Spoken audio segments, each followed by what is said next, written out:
sebelum nonton video ini, Anda harus lihat video part 1 tentang apa aja yang perlu disesuaikan dan apa aja speknya. Silahkan nonton di video part 1.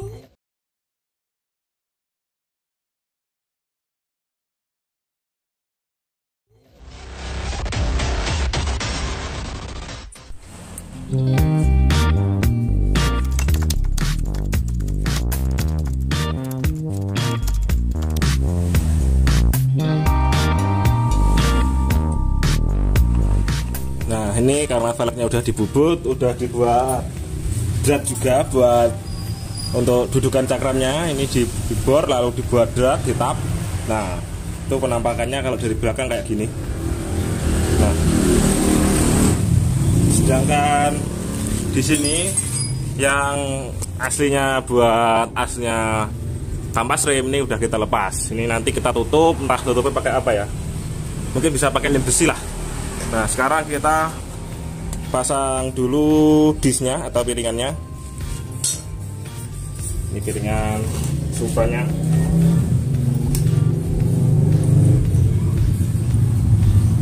Nah, ini bautnya saya pakai baut stainless.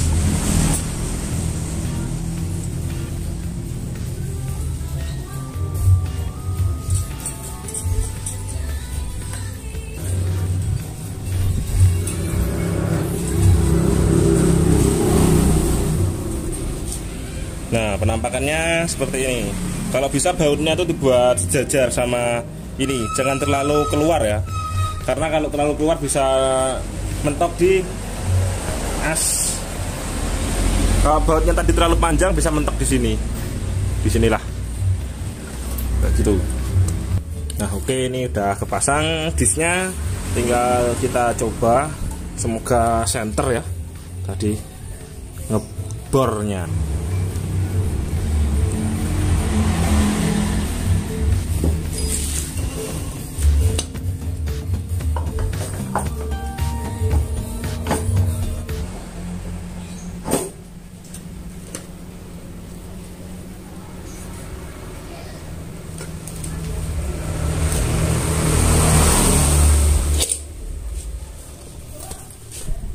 Nah, lalu kalau udah kita pasang arm.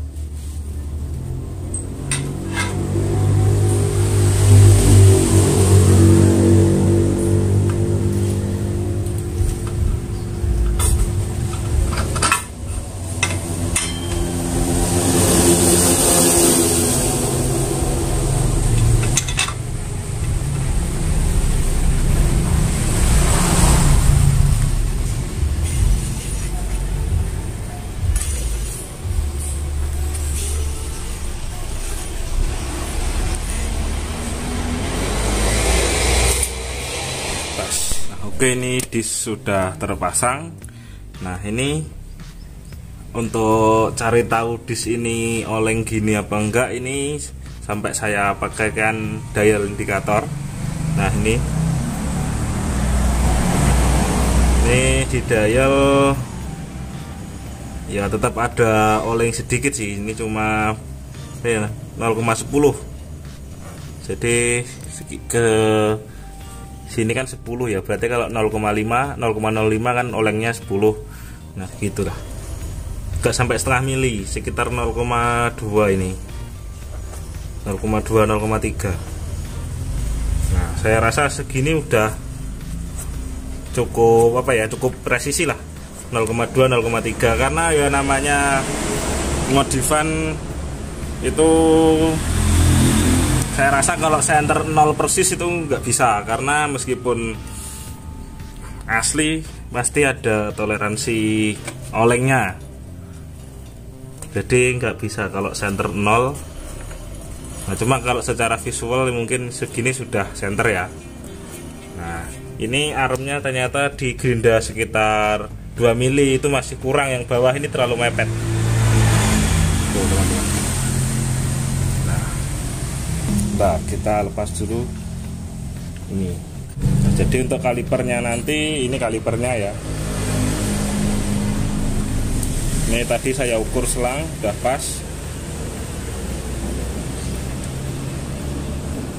Nah, sebenarnya yang paling lama menurut saya kalau pasang cakram itu di ide buat bracket kalipernya. Jadi kalipernya tadi rencana pertama itu saya buat di sini.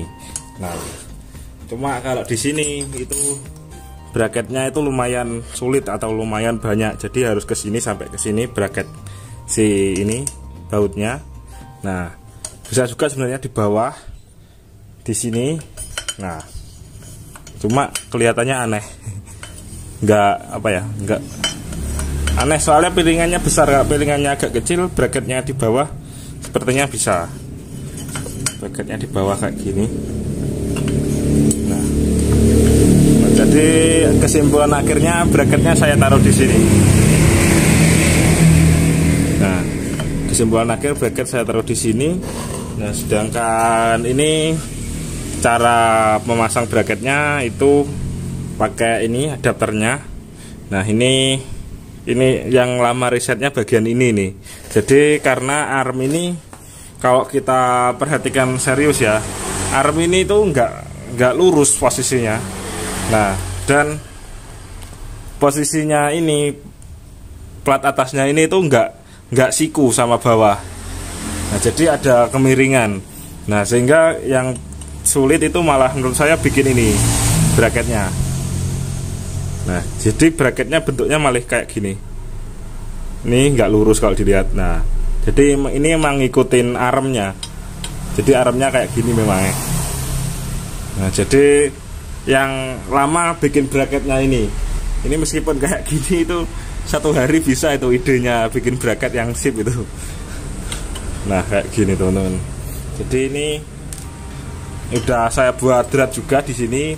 Ini tinggal dibaut kayak gini. Inilah. Nah, gitu. Nanti ini masih belum di finishing ya. Ini masih sekedar asal jadi. Nah, kayak gini ini udah di drat 2 sekalian dratnya. Itu kayak gitu. Jadi posisi si kaliper itu jadinya kayak gini. Nah, nanti dibaut sini gitu. Nah, sekarang ini kita gerinda lagi aja. Yang bagian sini itu masih terlalu mepet jaraknya. Nah, ikutin terus prosesnya biar tahu kalau masang cakram teman-teman. Ini juga saya baru pengalaman pasang cakram belakang ya baru ini sih. Kalau di Vario ini. Nah, alhamdulillah setelah sekian lama ngepasin di bagian bracket, akhirnya ini sudah jadi. Nah, jadi bracketnya totalnya jadinya seperti ini. Nah, kayak gitulah. Jadi ini saya baut bawah kayak gini. Ini langsung ngedrat ke arm kayak gini. Jadi nggak terlalu terlihat apa ya, nggak terlalu mencolok gitu bracketnya. Nah, ini sudah saya pasang selang rem juga. Nah, selang remnya kayak gini. Ini ternyata selang rem kalau masangnya kaliper di sini itu agak kepanjangan sedikit. Jadi di sini ada saya gulung dikit. Nah, ini ke atas kayak gini teman-teman jadinya. Nah, ini udah kerja ini remnya. Nah, jadi kelihatannya kalau di video mungkin cuma sebentar. Nah, hasilnya ini lama. Yang lama lagi sebenarnya itu ini bleeding atau ngangin rem lah, istilah Jawanya ngangin rem. Nah, jadi kemarin ini ngangin rem atau bleeding. Nah, itu lama sekali.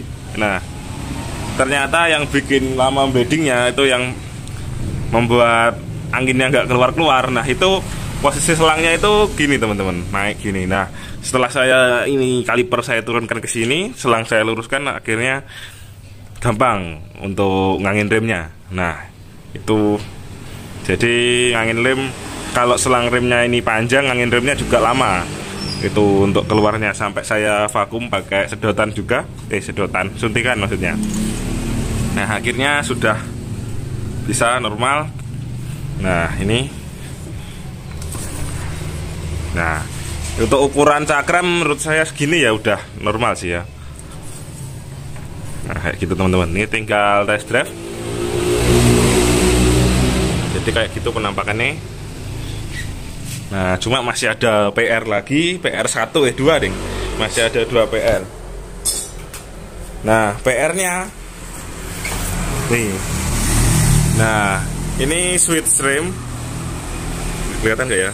Nah, ini kabel switch rem ini harus kita hubungkan ke sini, teman-teman, biar posisinya nanti kalau di rem belakang masih tetap nyala. Nah, dan PR yang kedua adalah membuat ini. Jadi ini belum dicoak bagian sini. Nah, ini PR yang kedua, teman-teman. Nah, setelah itu baru bisa kita test drive kayak gitu. Nah, ini kabel-kabelnya agak semrawut sih motor ini. Nah, ini alhamdulillah ini udah jadi. Nah, ini untuk kalau misal repair, ini ternyata ukuran piston di sini, piston masternya. Nah, itu sama kayak punya Supra 125 yang depan, teman-teman. Jadi kemarin itu sampai pas di angin agak susah, itu sekalian saya ganti pakai isi silindernya Supra 125 ini untuk pistonnya yang ori. Jadi meskipun rumahnya imitasi atau enggak ori, tapi isi silindernya ini sudah saya ganti pakai yang ori. Nah, karena pengalaman saya kalau saya yang pakai itu, kalau pakai imitasian biasanya kurang tahan rem itu. Nah, jadi ini isinya udah pakai, saya upgrade pakai orinya Supra. Jadi tinggal ini atur ini kabel dan coak. Pengemalan atau ukur buat coak biar lebih enak kayak gini. Nah, ini nanti kita tempel di sini. Nah, jadi coaknya nanti sekitar ini, teman-teman, sekitar ini kita coak.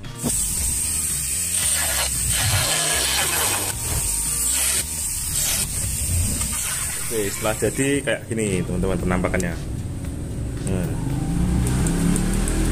Nah, ini tadi nggak tahu ini kena pas ngapain tadi, tiba-tiba kok kayak gini. Lupa nggak kena isolasi tadi yang bagian sini. Nah, ini cuma ini perlu diperlebar ini sedikit. Jadi kalau yang kanan kan ininya tipis ya, yang kanan tipis. Nah, yang kiri ini masih tebel, jadi ini perlu diperlebar sedikit, sama ini kurang lebar dikit. Nah, tuh. Nanti lanjut kita tes. Nah, ini untuk master rem kiri atau rem belakang sudah terpasang. Nah, ini penampakannya terlihat seperti ori atau tanpa modifan. Nah, ini sudah sensor bagian sensor rem atau lampu rem belakang juga tetap nyala seperti orinya atau normal. Nah, sedangkan untuk bagian kaliper, nah itu penampakannya seperti ini. Nah, ini udah saya pakai kurang lebih sekitar 2 minggu. Nah, jadi kemarin sebenarnya sudah saya cuci untuk persiapan buat video, udah bersih.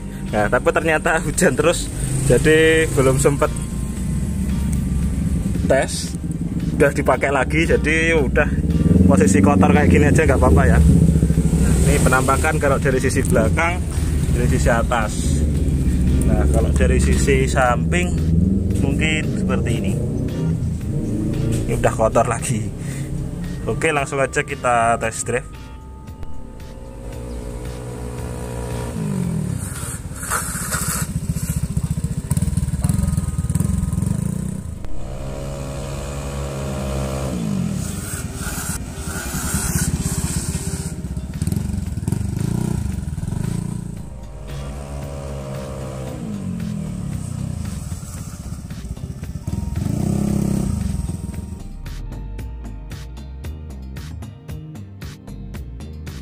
Silahkan klik like dan subscribe jika dirasa video ini bermanfaat untuk Anda.